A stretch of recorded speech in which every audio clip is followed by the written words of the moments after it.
3 South Coast authorities have warned residents that a wave of coronavirus may overwhelm local health resources on the South Coast within days or weeks. They are urging residents to follow health department orders to stay home in a desperate effort to minimize the mortality rate here in southern Mendocino County.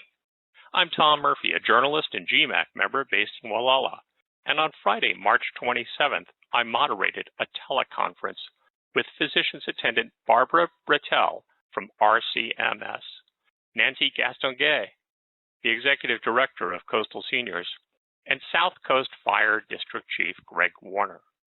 In just a minute, they'll explain the specifics about their organizations and what they're doing to prepare and how community volunteers may be able to help. First, I want to share the steps we all need to take seriously to minimize the impact on our families and particularly on those the most vulnerable, our seniors and others with compromised health conditions. The number one goal for our community is to slow the spread of the virus.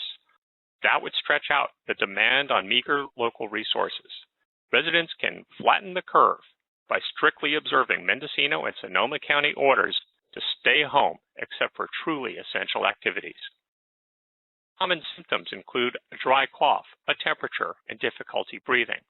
If you have these, call RCMS to schedule a visit. The sickest patients may be tested, but the results may take 8 to 10 days. In the meantime, you will likely be told to return home and self-quarantine for 14 days because there is no effective treatment at this time. If your condition worsens, you'll be asked to return to RCMS for help. Serious cases will be sent to hospitals, but those hospitals are expected to exceed their capacity very quickly, leaving RCMS with nowhere to send the patients. As you'll hear, RCMS and Coastal Seniors are seeking able-bodied volunteers for a wide array of activities. Go to the RCMS site and click the volunteer button or contact Coastal Seniors at 707-882-2137. That's 707-882-2137 if you're able-bodied and you want to help. Now, let's hear from the 3 experts, starting with Barbara Brettel from RCMS.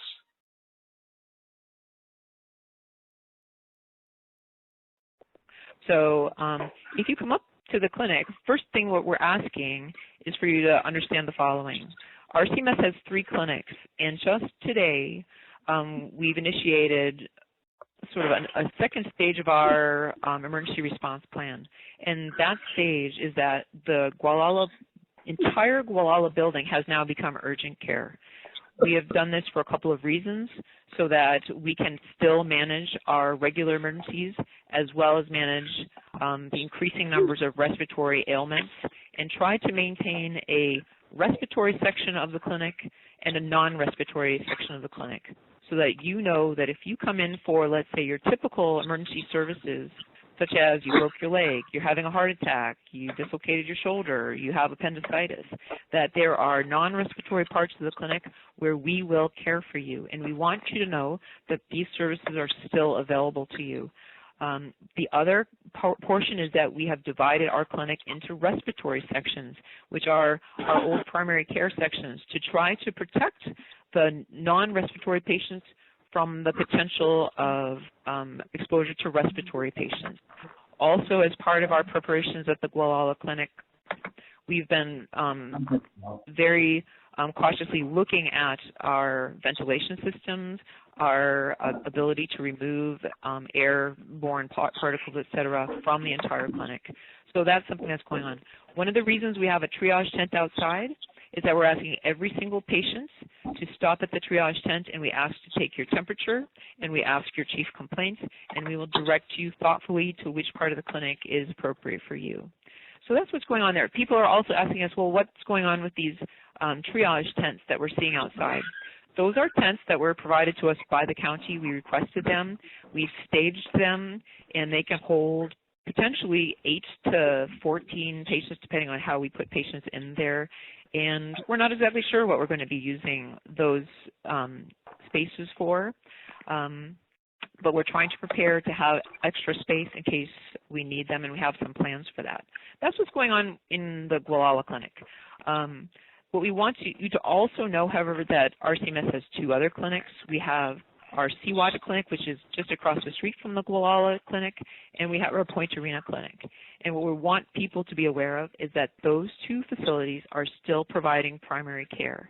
So if you have urgent or not just everyday primary care needs, for example, you have chronic medical conditions like diabetes, you have a need for birth control, you are a child who needs immunizations and well child care, those clinics are still functioning, and we definitely want you to come in. People are asking whether they're allowed to leave their homes because we have this shelter-in-place mandate, and you are allowed to leave your home to come to the clinic. One thing we do not want people to do, and I've heard people doing this, someone, fell and broke their leg and said, I didn't want to come in because I didn't want to bother you. I don't want you to stay at home because you have abdominal pain and get sicker, or you've injured something and get sicker.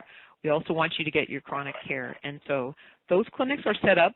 When you come to those clinics, we ask that you ring the bell or knock on the door. We will check your temperature.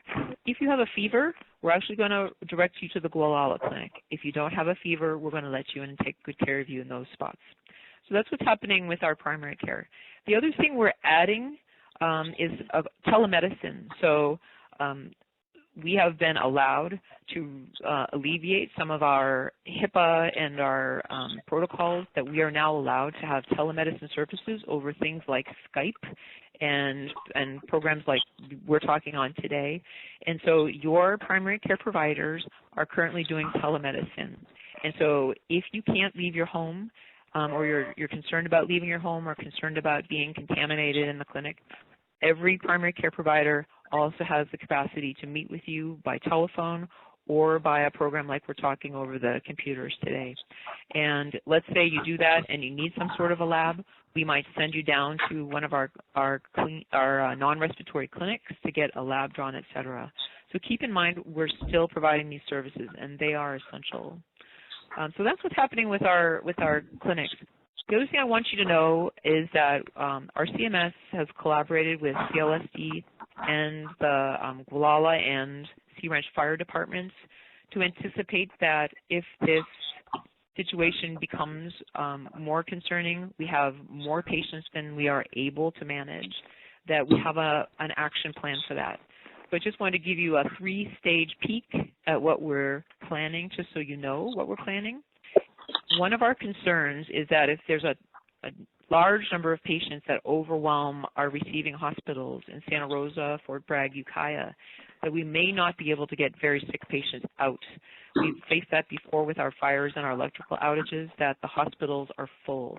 So if that were to happen, we have a plan that first the Gualala Clinic would become a holding facility, and we might put beds in our treatment rooms and hold patients overnight if need be, or for days if need be. If that were to happen and we became unable to manage these people on our own with our own medical staff, then we would reach out to CLSD and the fire department in what we would call a mass casualty situation, and they would help us. And stage 3 is that if our needs even overwhelm the capacity of our ambulance service and our first responders and our firemen, et cetera, to help us, then we would potentially reach out to state services, et cetera.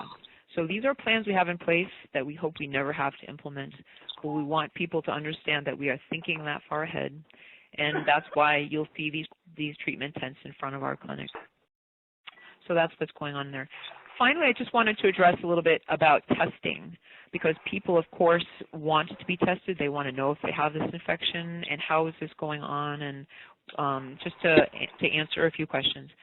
There is no capacity right now to screen people for this test in our region. Screening means you don't have symptoms and you walk up to the clinic and you want to get screened. The federal government has said that screening will become available, but it's not available in our region. So you cannot come up to the clinic and ask to be screened if you're not symptomatic. The second thing for you to know is that we have very limited tests and test kits, very, very limited. this is definitely a problem that you're seeing across the country, and we are similarly having that problem. So we have very strict criteria for who can be tested, and part of this is because, and it's okay, and it's okay because we know that the majority of us, 80% of us, will be without symptoms or have minor cold symptoms. So basically, if you call us at the clinic and say, I'm having cold symptoms, what we're going to tell you is to self-quarantine at home and stay in your home for 14 days in a room and use a single bathroom and stay in your house, because there's nothing more we would do for you anyway, even if we knew we were positive.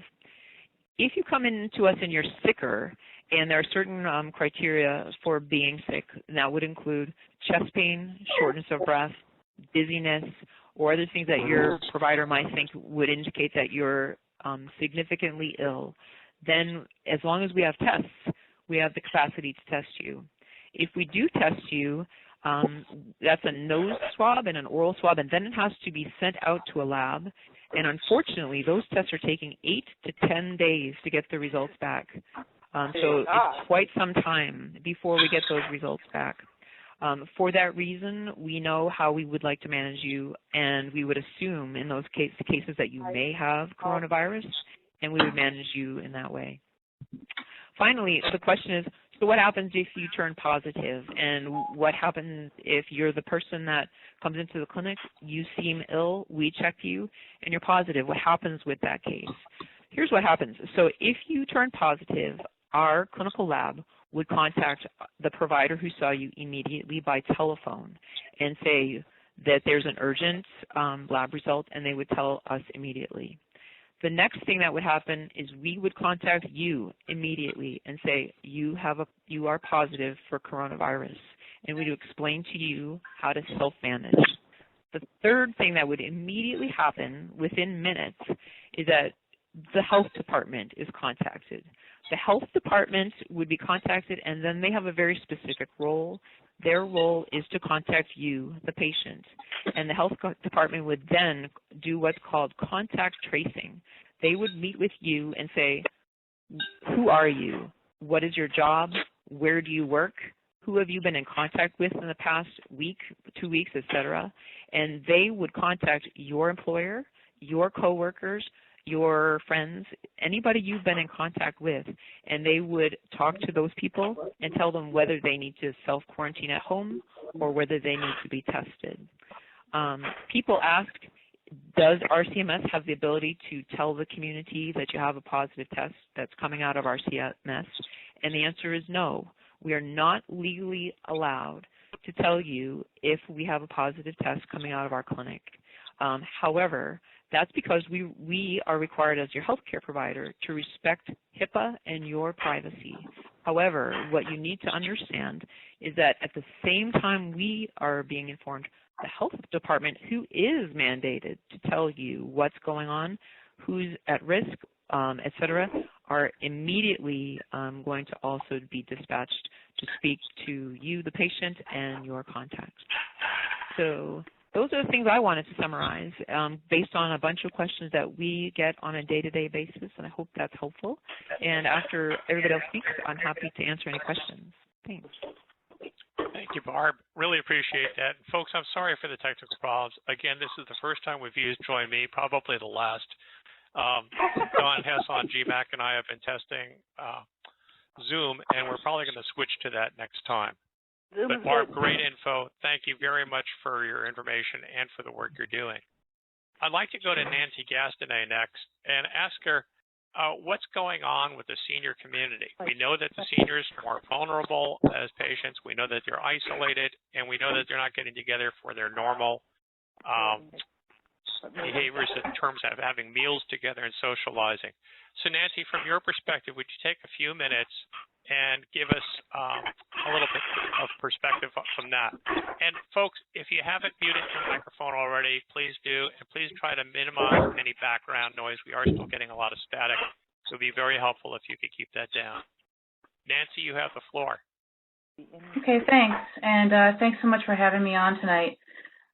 So Coastal Seniors' primary focus is on the seniors and disabled adults in our community, and our service area stretches about 60 miles or so from Irish Beach all the way to Stewart's Point and then into Annapolis. And so in our service area, we have approximately 2,700 adults who are over the age of 60. So in our community, that's a pretty high percentage. Right now, through this crisis, we're primarily concerned about making sure that our seniors are receiving the nutrition that they require, that they have transportation available, and that they're able to live comfortably at. And so we've been lucky in that, for the most part, we've been able to continue our programs with some modifications.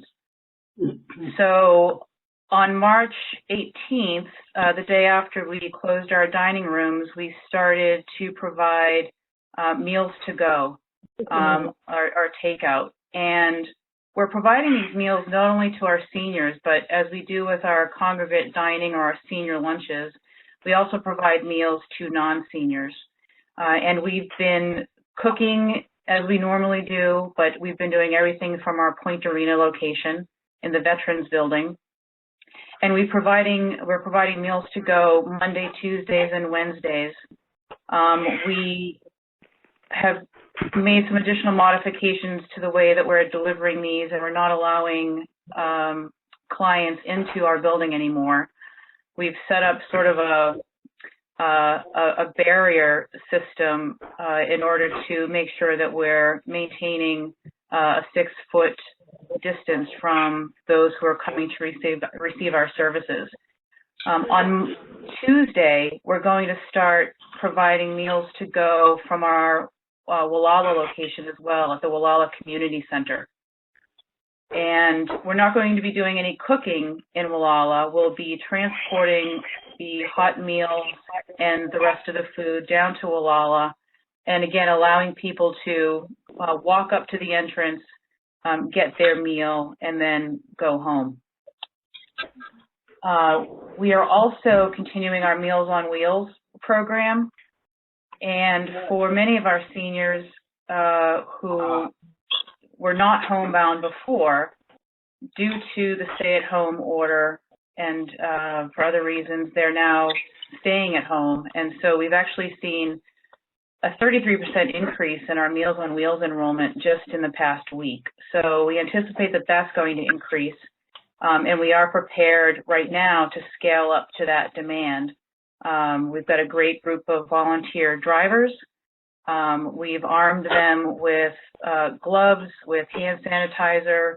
We are taking extra precautions and sanitizing the hot and cold bags that they're using to transport the meals, as well as the way that we're handling them, the drivers, when they come to our facility to get the meals. So we are continuing that program, and we really encourage seniors to stay home and to call us to either enroll in the Meals on Wheels program or Monday, Tuesdays, and Wednesdays, if you can't get down to one of the locations to pick up a meal, we are offering delivery. The third kind of nutrition component that we offer is our food bank, and we're continuing distribution. This is open to all ages. We have a lot of residents in our community who are recently out of work. Many have families, and so we are taking that into account. We're anticipating increased volume. We're going to order accordingly. Our next distribution is on April 14th, and that's up in Point Arena at the Veterans Building. Again, we are going to be ordering extra food. Hopefully we'll have enough to satisfy the demand. As a PSA, I will say that we are accepting donations of food.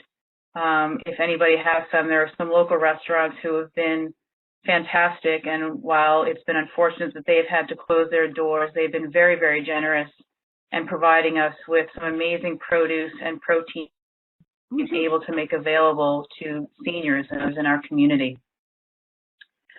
We also want to make sure that those who may not need food prepared for them and just need groceries are able to get their groceries, again, without going to the store. So we've partnered with the local supermarkets and markets, and we have a very great list of volunteers who are willing and able to connect with those seniors and disabled adults who need assistance grocery shopping, and they will go to the store. They will purchase the groceries as long as they're in stock, and they will then deliver those groceries right to the senior or disabled adult's home. So our role is more of a matchmaker of sorts. We are working with the volunteers, we're managing the volunteer list, and then we're connecting the volunteers with those seniors and disabled adults looking for those services. We also want to make sure that seniors can get to where they need to go. So our 2 buses are continuing to operate, and we're providing local transportation to and from medical appointments, and we're also providing local transportation for those seniors who do want to leave their homes to complete essential errands, like going to the post office, to the bank.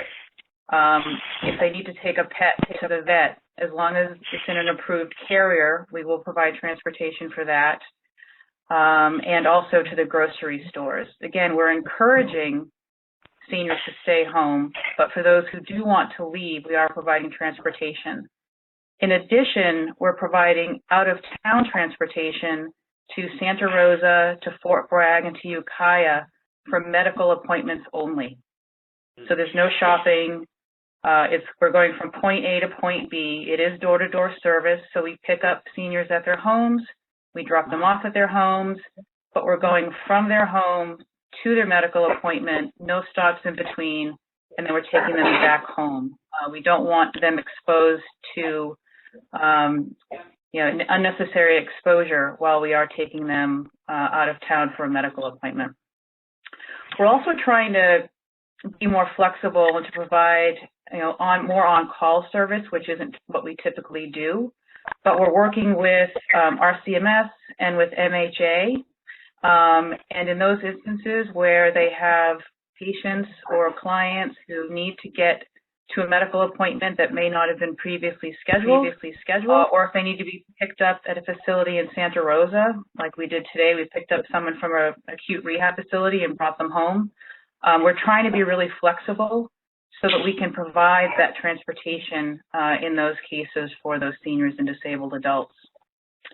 And then just from a comfort standpoint, we have a lot of our seniors who rely on firewood for their heat, and we want to make sure that during this cold snap that they are comfortable in their homes. So we're providing free firewood and delivery of that firewood to seniors and disabled adults in need. And for any of these services, anyone can call our office in Point Arena.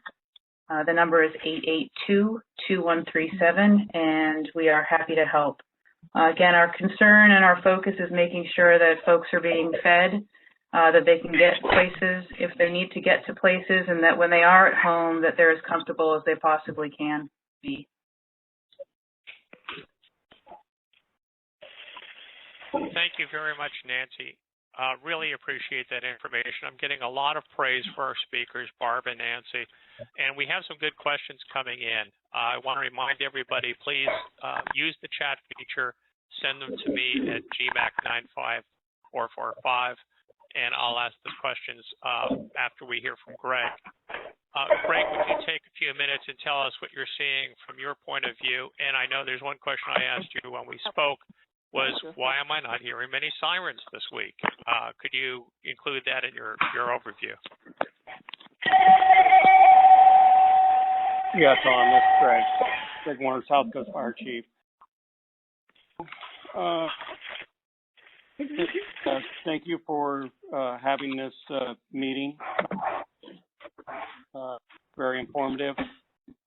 So, to answer your first question, the reason is a lot less traffic on the roads.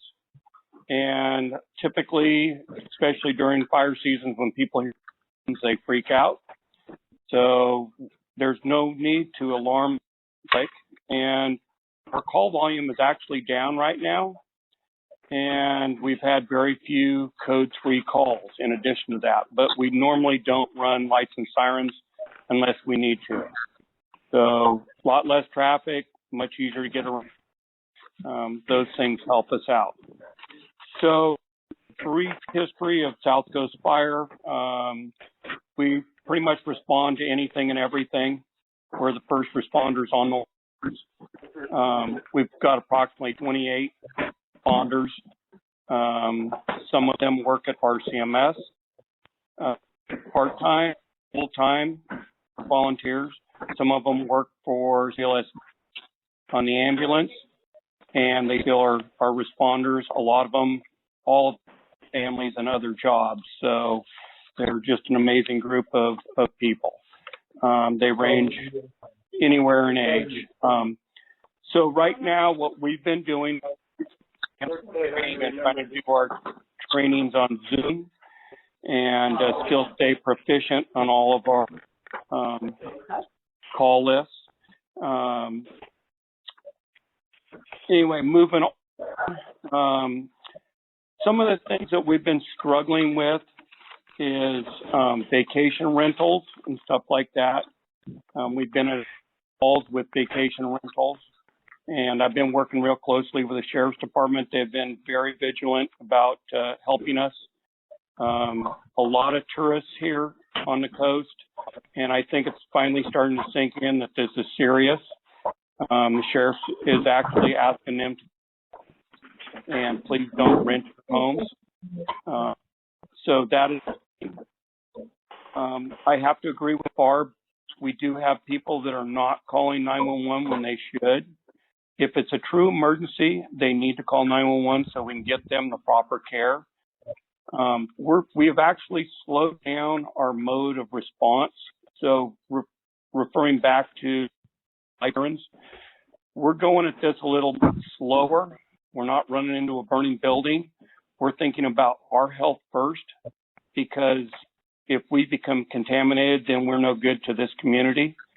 So we're taking care of ourselves, and then we're still dealing with the emergency at hand, but trying to mitigate that with LSD and RCMS the best we can. Also with the county, we're conference calls 3 times a week, and with that, basically EMS is the primary, but fire departments are kicking in on the conversation also. We're dealing with ambulance statuses throughout the county and medical supplies, basically N95s, masks, gowns, gloves, which there is a shortage everywhere, but we're dealing well with it. And OES has gotten the fire departments throughout the county some of the PPEs that we're looking for. We went into this South Coast Fire pretty well because we had a lot of supplies stocked, but even though they're starting to run down a little bit, and we do have some coming in from the county.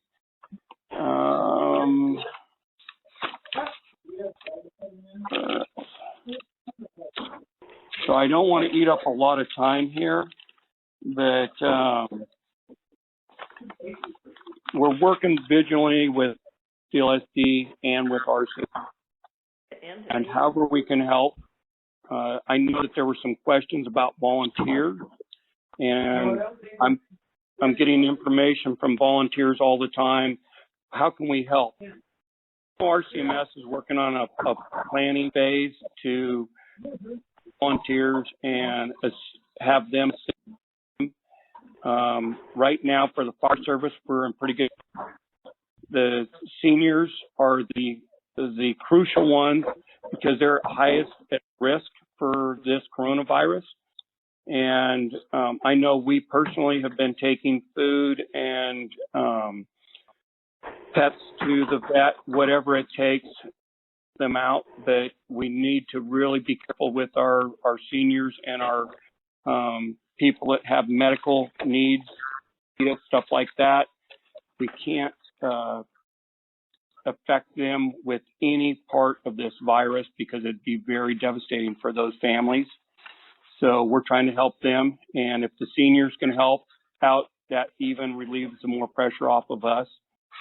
And you know, the big plan here, the MCI plan, it's one day at a time. The county has only got so much stuff, and we are a small population. But with what we do have here, we can take care of the population as long as everybody keeps their 6-foot distance, does the social distancing, and keeps this risk at hand so it doesn't spike. If it does spike, it's very difficult where it's going to be all hands on deck and be very limited for the treatment. I know RCMS, CLSD, you know, all the fire agents will be maxed out. And like Barb's talking, MCI means more than we can normally deal with. And we've upped our supplies and everything, but even still, you only have X amount of people to do this. So at that, I'm going to leave it. I don't want to wrap on. So, Tom, that's all I have for right now. We'll leave it open for questioning. Thank you very much, Greg. I appreciate that. We're still getting quite a bit of background noise, folks. If you're clattering plates or talking to somebody in the room, please stop. Rest of you, I have to compliment this group. We have more than 100 people online, and most of you are really helping to keep things quiet here. I appreciate that. We are going to get into the question section here, and the first one I want to is more of a statement, I think, from Chucky Sorensen at Chucky's. And she says she's concerned with the way seniors are shopping at the local markets. And, you know, I think that applies to other people, too. She says we're currently seeing the same senior customers daily and multiple times daily.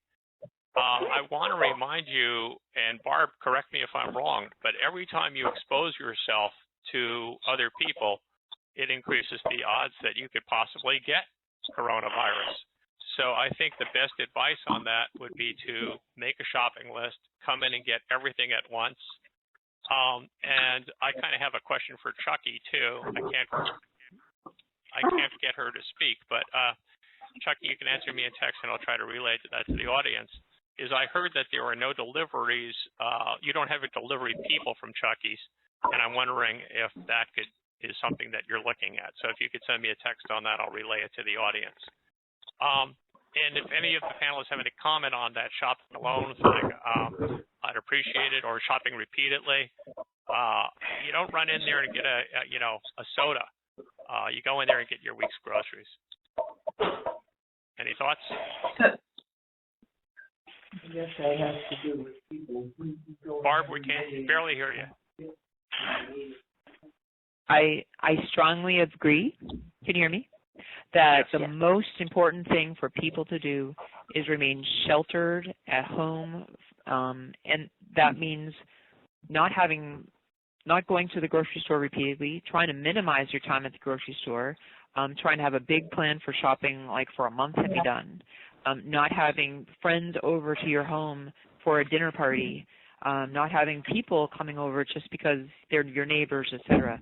Really minimizing your engagement with every other human being right now to try to, especially for our elders, because remember that 40% group of people who are shedding virus for at least 14 days, and there's no evidence of that. And the fact that the virus sits on surfaces for 7+ days, and if you touch it and you get it into your eye, there you go, you get it. So trying to avoid those opportunities for exposure. Thanks, Barb. Yeah, and I'll just chime in and say that we've really been discouraging seniors from calling us for rides to the grocery stores, and we've really been pointing them and utilizing the volunteers that have stepped up to do the grocery shopping on their behalf. You know, the other thing is that because we are maintaining the 6-foot social distancing within our buses, now we're only able to take 2 passengers at a time, so that our driver is safe and the passengers who are on the bus are safe as well. So I'm hoping that the seniors are kind of heeding all of our warnings, and we'll see more of them stay at home more often. Great, thank you for that. Our next question comes from a viewer who's, let me see if I can find this, identified as viewer 98. I'm sorry, I don't have a name for that person. But viewer 98 is asking, I think it's a good question, is what's being done to inform our Hispanic community? We have seen a lot of things out in English. Barb, I know RCMS, if anybody, is probably on the forefront of this. Are you reaching out in a bilingual campaign? So we do have a member of our staff, Javier, whose his job is to try to work with the Hispanic community and get information out. We also have the benefit of having a pretty robust Spanish-speaking staff, and so therefore any Hispanic or Mexican, Hispanic, Spanish-speaking member of our community who has any medical questions has access to speaking to our staff and engaging with us with questions. Just so you know, we have set up a nurse triage system, so every single person who calls with a medical question can be triaged to a nurse or a provider to answer questions. I think the thing about RCMS is that we have always tried to make ourselves available to that community, and I think they're aware that we're present. Also, we have for folks who might not have finances for healthcare programs, including a sliding scale, et cetera. So we do have members of our staff whose mandate basically is to reach out to the community, but I also think we have an established relationship with that community where they know that we're available to them. Thank you. Good answer. Okay, let's go on to another question. This is from Janet Kukulinski, the retired Executive Director of Action Network Family Resource Centers. And it follows on something Greg said about people wanting to help. One of the reasons I moved to Gualala is because people here are so generous and so giving of themselves all the time. And she asks, what can community members do as volunteers to help support RCMS, coastal seniors, and other groups? Is there food prep for cooking meals? Is it sewing fabric masks? Is it asking a provider who needs help getting groceries and running errands? Or help making phone calls to remind patients to call to follow for routine follow-up? Barb or Nancy, do you want to take that? This is Barb, and I can tell you we are implementing what we hope is going to be a significant volunteer program. And so I want everybody to know we have a website, and on our website there's a button that you can push and say, I would like to be a volunteer. Currently that button says, I would like to be a medical volunteer, and we're going to switch that wordage on our website. But basically we've discussed this with CLSD and the fire chiefs, and we're requesting the following types of volunteers. We are requesting medical volunteers, anybody with any kind of medical background, whether you're an active medical provider or a retired medical provider, to reach out to us and tell us what your experience is and what you would like to provide for us. We're also seeking people who have any kind of specific skill that they think might be of help. For example, we had someone in the community reach out and say, I know how to fix medical equipment, for example. We've also, of course, already had people reach out to help us build a cement path from our helipad to our parking lot so we can access our triage facilities, et cetera. So we're asking people who have any sorts of skills where you might think you might be of help, electricians, cement people, et cetera, to just come to our website and say, I'm willing to help you and this is what I have. The third set of volunteers that we really think are going to be helpful to us at RCMS are just thoughtful, intelligent people who might be strong and vigorous people. What we're asking is to gather a group of people who come to our website and say, I'm willing to volunteer. Maybe I don't have any medical experience, but I'm strong and I can lift things, or I'm smart and I can run around and do things. And what we're asking is that we can train these people up to do some very basic medical things, such as being litter bearers or helping us to put regulators on oxygen tanks, helping us to take a blood pressure with an electronic blood pressure cuff. And we have talked with collaborating with CLSD. CLSD has the capacity to have 200 people, kind of like this meeting tonight, where we can train you over the computer in doing certain types of medical skills or other skills so that we can be aware that you're available if we need more help. If, for example, we have to have people that stay overnight in tents, et cetera, et cetera. So what we're asking is if you have any interest, even if you don't know what your skill set is, if you would please come to our website and put your name there and either describe what you know how to do or describe what you would like to do to help. On that website, too, the other thing we anticipate, and it might be similar to the seniors situation, we anticipate if we need to keep people overnight, we don't have a kitchen in our clinic. We're not really a hospital. We might need people who are willing to cook food for patients, et cetera, et cetera, et cetera. So if you're a creative person, you say, I think I have a skill, just please come to our website, put that down. We're creating a database of people, and you might hear from us. The final thing that, how do we train you up to do something without being able to meet in a group? One of our plans is to have you, if you're a volunteer, come to our triage tents. And once we vet you and make sure that you're a good and normal person that we feel would be appropriate to work with us, we would and you sign our HIPAA stuff so that you respect privacy. We would teach you what's going on with our clinic, what's going on with our triage situation, what's going on with our needs on a one-on-one basis, like a few hours a day. So that's what we're doing from RCMS, and certainly if we, through that website, gather any kind of information that could be helpful to our colleagues at the senior center or our CLST or the fire, et cetera, we would certainly collaborate with you all as well. But it's a nice tool. Yeah. Thanks very much. And I've gotten an update from Chucky. She says that they are having trouble with the deliveries because of an inability to get full stock and not enough employees to shop for individuals. So they can't begin to help in that sector. She said she knows the Senior Center and Mendoza Health Alliance are currently helping with personal shopping and delivery for those who qualify.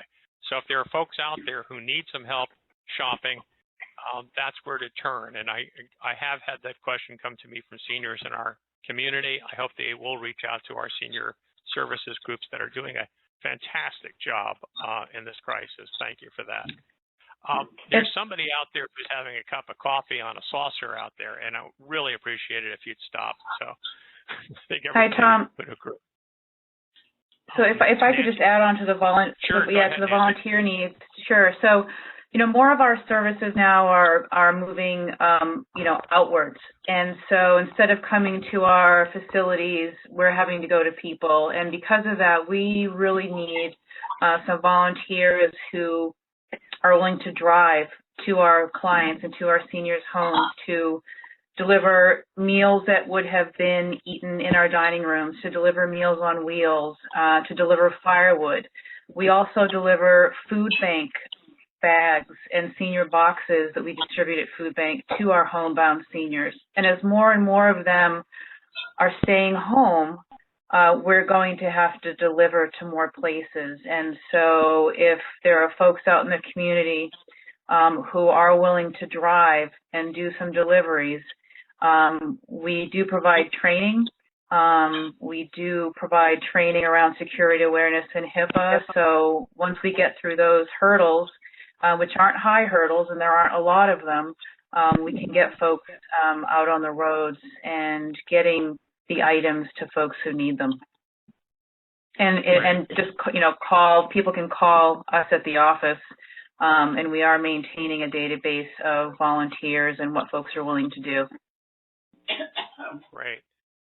I'm going to turn off, I'm going to screen share here for a minute and put the contact information back up on request. I'll just pull this off and move this one over here and see if we can do that so that you can see that information. And I'll turn on my screen share.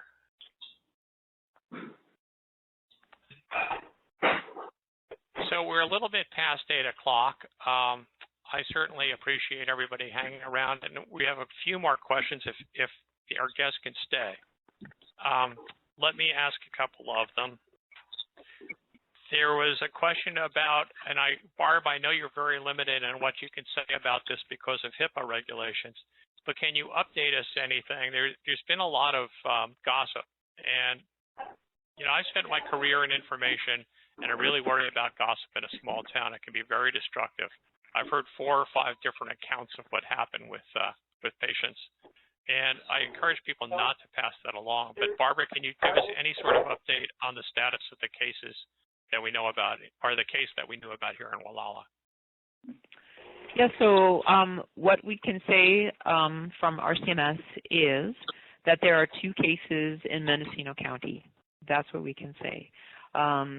Any kind of statements regarding these 2 cases in Mendocino County and any further information that people want to know needs to come from the health department, and that's the law.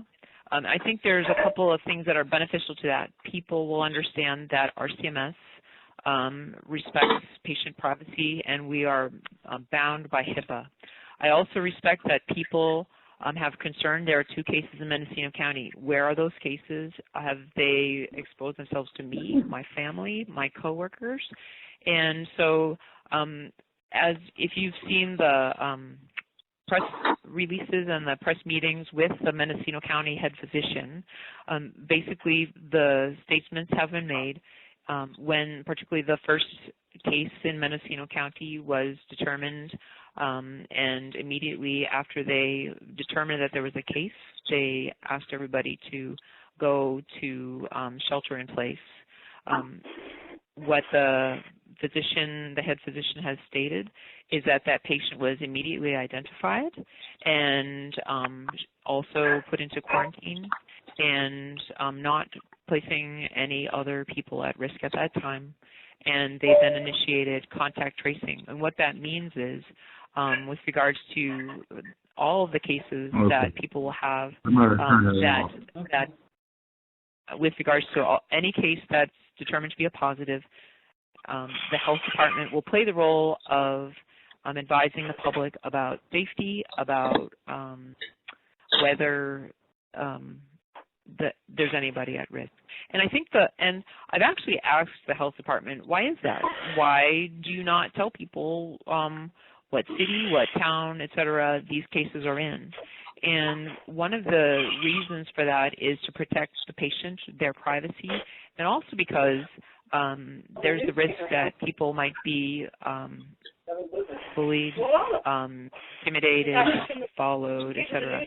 So there's concerns for patient safety because people are afraid. And for the same reasons that we hear many people speaking out and many rumors, it's very, very important for the health department that people who are identified in these very high-profile sort of situations remain safe. And similarly, we want to reassure the public that, we have, I think, 30 tests or so pending because it's taking 8 to 10 days to get these results back. And we cannot share any of patients' personal information, but the health department will share it as it's needed to be shared if any of our patients turn positive. And that's what we can share. Great. Another question was about ventilators. You probably wouldn't have people on ventilators at RCMS. You'd probably transfer to the hospital by that point. Is that correct? And do you know anything about the status of ventilators in the county and whether there is enough to meet anticipated demand? That's a good question. There's a national shortage of ventilators, as most people are probably aware.